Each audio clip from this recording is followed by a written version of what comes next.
Good afternoon, guys. Welcome to my channel. And today, in this video, we would be coming up with the term that is kaita. So, before starting up with the concept, if you are new to my channel, then please do subscribe it and please do like as much as possible. So, yes, today the term would be karta. And before starting up with this term, what all are the heads that would be covered under this video? I would like to first make clear about that. Firstly, in order to make the term very clear, I have divided the Kaita's definition into three stages. Okay, like prior 1956, what was there in the society, what were the prevalent laws that were there with regard to Kaita in the society. Then around 1956, when Hindu Succession Act came into existence, there had been certain changes that have been made in the laws. So what all are that particular changes? And then the third era is post 2005. Okay, that all would be dealt in three stages. Then we would be dealing up with who can be a kaita. Okay, like what all are the eligibility of a person to be a kaita, whether a member could be a kaita or not, only what are all are the grounds. Okay, then there is one exception known as junior as a kaita. Okay, so we would be dealing up with that also, and in that we will be dealing up with a case named Nopani investment, which is very famous case. Then we'll be coming up with the topic that whether female could be a kaita or not. Okay, we'll try to come up with the answers of this. And then what all are the powers of the karta. Okay, responsibilities of kaita, and whether the service that kaita provide, whether he is given remuneration for that or not. Okay, we'll try to come up with all the answers during this video. Okay, so now starting up with the stages that I have divided for you all. See, prior 1956, since there had been no Hindu Succession Act that have been formed. Okay, so there was no any concept of karta, or there was nothing that had been legally recognized. That very time there was a term that is grihapati, that was very popular and common in the society. Grihapati was considered to be that person who basically takes all the major decisions of the family, and he has all the responsibilities of the family at his own head. Okay, so there, from that very term, the concept of karta evolved, and in 1956, when Hindu Succession Act came into existence, the term grihapati got evolved into the term karta, and it had been legally recognized. Okay, so one thing that has to be kept in mind, that prior 1956 and around 1956, the one who could be karta was only the male member, because as I have mentioned earlier in the other videos also, the female were considered to be the inferior from the male members, and thus female were not given any recognition of her own individuality. Okay, so it was just the male who could have all the rights and were entitled to be a kaita over there.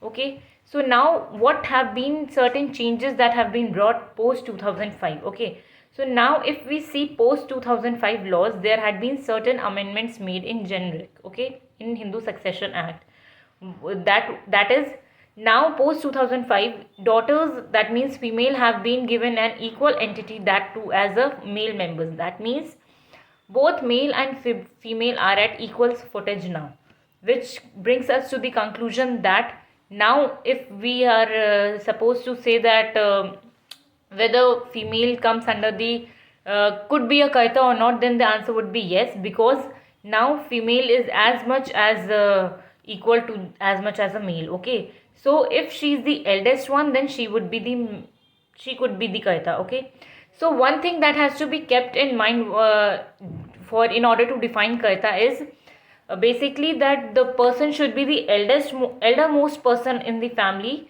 should be capable of taking all the responsibilities, and it could either be male or female from post 2005. Okay, so now if we try to answer who can be karta, so the answer for this question could be in general be prior 1956 and around 1956, that is prior 2005, it was only the male member who could be the karta, and the eldest male member of the family were considered to be the karta, and he used to make all the decisions, and his decision is supposed to be the superior one, and no one could contradict it.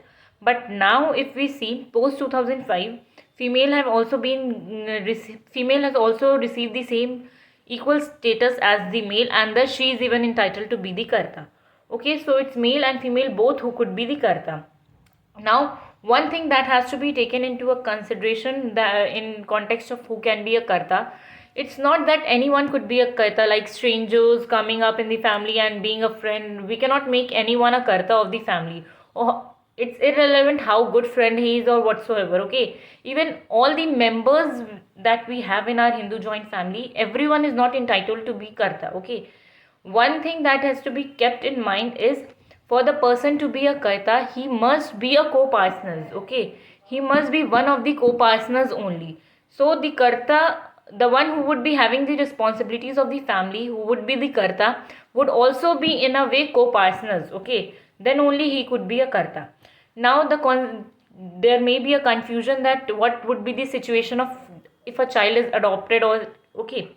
So see, if the child is adopted, if we bring someone from outside and he is adopted, legally adopted by us, okay, then he is equally treated as a natural born child, and thus he could be a karta, because now he is having all the status and all the responsibilities as of a natural born child. Okay, so yeah, he could be a karta, and same similar goes with illegitimate child. If the illegitimate child see, basically illegitimate child can never be a co-partner. So since they cannot be a co-partners, they cannot be a karta. We could in a way derive that. Okay, so moving ahead, Article 236 of Mullah Hindu law defines karta as follows. You may write it, that would be pretty clear for you guys also. Property belonging to a joint family is ordinarily managed by the father or the senior member for the time being of the family. The manager of a joint family is called a karta. Okay, this is the definition that is provided under Article 236 of the Mullah Hindu law. Okay, now see, basically what we have derived is the eldermost person is supposed to be the karta. But is this rule a mandate one, or there is certain exceptions to this or not? Okay, so coming up to the exceptions part. Okay, junior member could be a karta or not. Basically, in general, if we see, junior members can never be a karta, but there are certain exceptions to it. Like if the senior most member is not available, he had got settled outside, he cannot manage the things, then in that very situations, in order to keep maintain of the family and to run the family and to take the responsibilities of the family, a junior member could also be a karta. But one thing is to be taken into note, that he is a co-partner as well. Okay, this was dealt basically in the case of you may write the name of the case, Nupani Investment Limited versus Santokh Singh. Okay, in this case, the settled principle of classical Hindu law remains that karta would be the senior most male member, but in certain circumstances, younger member of the family could also be the karta. This was particularly stated in Nupani Investment. What all are the certain circumstances that we would be dealing now? Okay, the first is if the senior most member of the family is not available, like I have mentioned, he has got settled abroad, he has renounced from the world, whatsoever be the situation, he is not available. Okay, the second circumstances could be where the karta relinquishes his right expressly or by necessary implication. The one who had been given the responsibility of karta, he has himself relinquished his right. He has himself left his right, that I don't want to become a karta. Okay, so it cannot be forced work that could be assigned. So in that very situation, the junior member could be given the chance of becoming a karta. The third circumstances could be in the absence of a karta as a manager in exceptional or extraordinary circumstances. Like the karta, we have made the karta to one senior member. Okay, but due to his absence, he is not available at that particular time. So in order to manage his work, we have appointed some other junior member as a karta. Okay, that could also be one of the situation. Then the other situation may be in the absence of the father. Okay, that could be one of the situation where the junior members would come up. So these are certain situations in which junior member could be given the responsibility as a karta. Okay, and this was basically stated in Nupani Investment case. Now moving ahead with the question, like one question could be like whether female could be a karta or not. So the answer would be very clear to you guys also till now, I guess, that prior 2005, Female was not having any entity of being a Karta. She was not having any individuality. So there were only male members as a co-partner, and since the female were not allowed as a co-partner, they cannot be a Karta even. Okay. Post 2005, when there had been amendments in the law, both male and female have the option of becoming a Karta if they are the elder one. But the major thing is that they should be a co-partner. Okay. There is a very famous case again over here, that is CP Berai versus Lakshmi Narayan. In this case, it was held that a widow could be a Karta in the absence of adult male members in the family. It was said that the true test is not who transferred the liability, but whether the transaction was justified by necessity. Okay, since there was no male member who was the adult, okay, eldest was not the male member, rather it was a female in this situation. She was a widow. So whether that widow could be a Karta or not, okay, then in this case it was held that a widow can definitely be a Karta if she is the eldest one. Okay, this is what the conclusion can be derived from this case.